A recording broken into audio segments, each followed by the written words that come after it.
இவ்வளவு பெரிய ஆளா விஜயோடைய பவுன்சர் அப்படின்னு உண்மையிலேயே நீங்க இந்த வீடியோவை பார்த்தா ஆச்சரியப்படுவீங்க.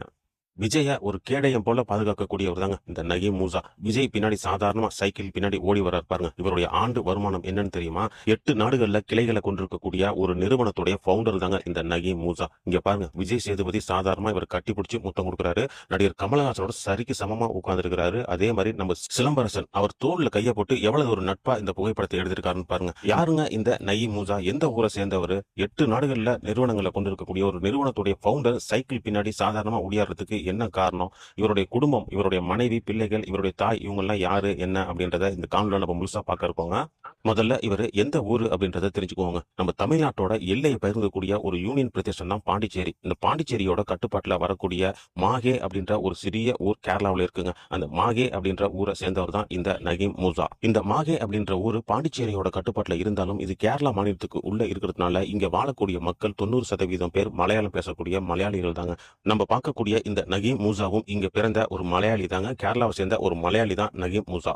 இதே மாகையில தான் இவருடைய பள்ளி படிப்பு, கல்லூரி படிப்பு எல்லாத்தையுமே முடிச்சிருக்காரு.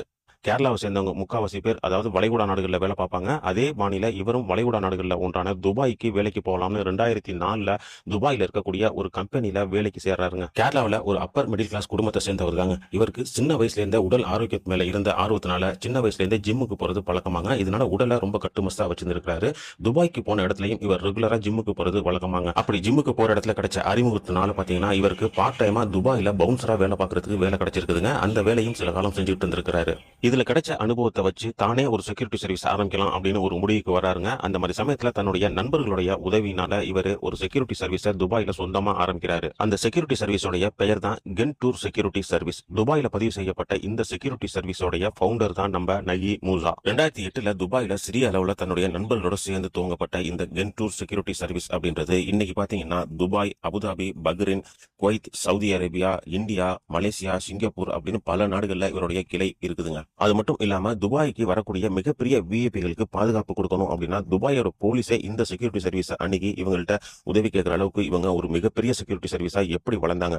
2008 சாதாரணமா ஆரம்பிக்கப்பட்டது இன்னைக்கு இவ்வளவு பெரிய நிறுவனமா எப்படி மாறுச்சு. இதுல நகீம் மூசா அவருடைய பங்கு என்ன அப்படின்றத பாக்கலாங்க. இவர் இந்த கம்பெனி ஆரம்பிக்கிறதுக்கு முன்னாடியே வேற ஒரு கம்பெனில பவுன்சரா இருந்தாருன்னு சொன்னல. அப்பயே பாத்தீங்கன்னா பல நடிகர்களுக்கு பவுன்சரா இவர் வேலை பார்த்திருக்காருங்க. அந்த டைம்ல இவர் ஒரு பவுன்சரா ஒரு மொட்டத்தனமான ஆளா இல்லாம வரக்கூடிய நடிகர்கள்ட்ட ரொம்ப எளிமையா பேசக்கூடியவராகவும் வரக்கூடிய நடிகர்களை ரொம்ப கேர் எடுத்து பாத்துக்கக்கூடிய அந்த தன்மையும் வரக்கூடிய செலிபிரிட்டிஸ்க்கு இவர் மேல தனி ஒரு ஈர்ப்பையை உண்டு பண்ணிருக்குங்க. இதனால பாத்தீங்கன்னா இவருக்கு ரொம்ப எளிமையாவே செலிபிரிட்டிஸை அணுகக்கூடிய வாய்ப்பு கிடைச்சதுனால இவர் புதுசா ஆரம்பிச்ச கம்பெனிக்கு அந்த வாய்ப்புகள் அனைத்தும் வந்திருக்குதுங்க. செலிபிரிட்டிஸ் யாரு துபாய்க்கு வந்தாலும் அவங்களை செக்யூர் பண்ணி அவங்க ஹோட்டலுக்கு கூட்டிட்டு போய் ஹோட்டல்ல இருந்து ஏர்போர்ட்ல கூட்டிட்டு விடுற வரைக்கும் எல்லா அரேஞ்ச்மெண்ட்டும் பாத்துக்கக்கூடிய ஒரு ஆளா இன்னைக்கு மாறி இருக்காரு.